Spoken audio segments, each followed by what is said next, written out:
بسم الله. السلام عليكم اخواتي، مرحبا بكم معنا في مطبخ حياه. نتمنى هذا الفيديو يلقاكم على خير وبخير وتكونوا كاملين ان شاء الله بصحه جيده.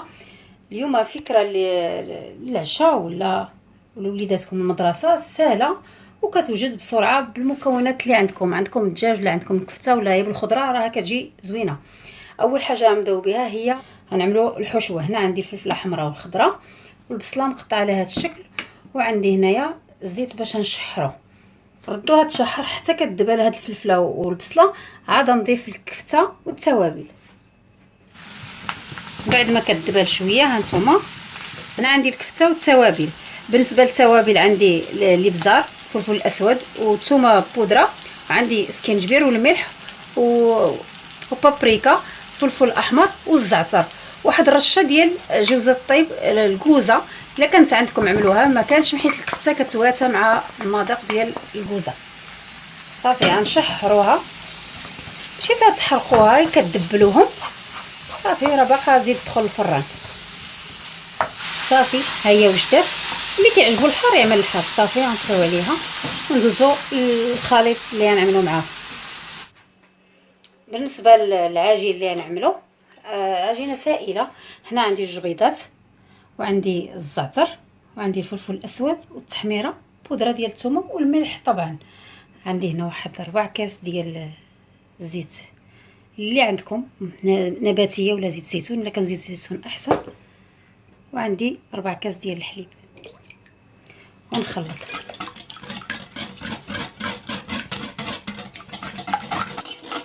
دابا غنضيف الدقيق. هنا عندي 2 كيسان ونخلط. وصاشيه ديال خميره الحلويات، الطحين كنغربلوه من قبل.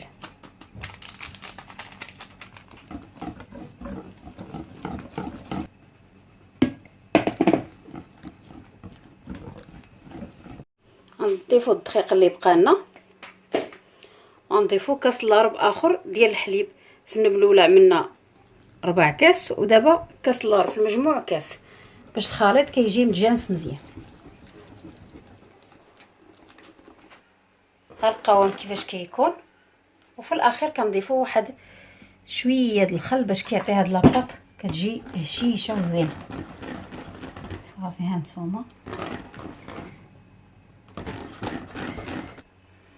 ها القوام د الخليط. هاد المول اللي عملت فيه دهنتو بشويه الزبده وشويه ديال الدقيق وصافي. كنحاولوا نسرحوه. ما تعملوش في شي مول اللي يكون صغير باش ما تجيكمش داك لاباط غليظه. هكا كتجي لاباط هي هذيك. دابا نعملوا هاد الحشوه اللي وجدنا، كتحاولوا تسرحوها من الفوق.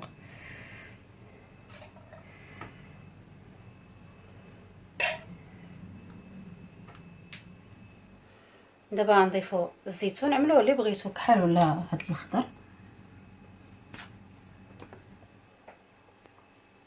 دابا صافي غندخلوها للفرن حتى طيب، عاد نخرجوها باش نضيفوا لها الجبن. دابا خرجناها باش نعملوا لها الجبن ونردوها تكمل الطياب.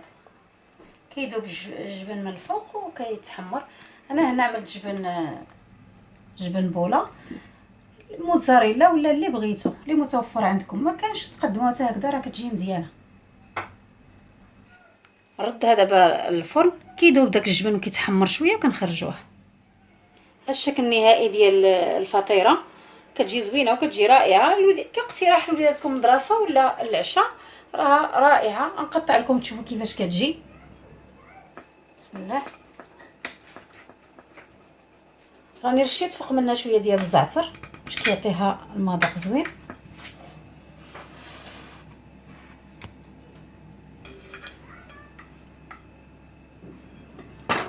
راه باقا سخونه. هانتوما شوف كيفاش كتجي من تحت، راه كتجي رائعه وكتجي زوينه هاد الوصفه. نتمنى هاد الوصفه تنال الاعجاب ديالكم وتجربوها. وصفه اللي تستحق انكم تجربوها، كتجي رائعه. هانتوما وليداتكم المدرسه ولا العشاء. الى عجبكم الفيديو ما تنساوش تشجعونا باللايكات ديالكم وتبارطاجيو مع الاصدقاء. والى فيديو قادم ان شاء الله.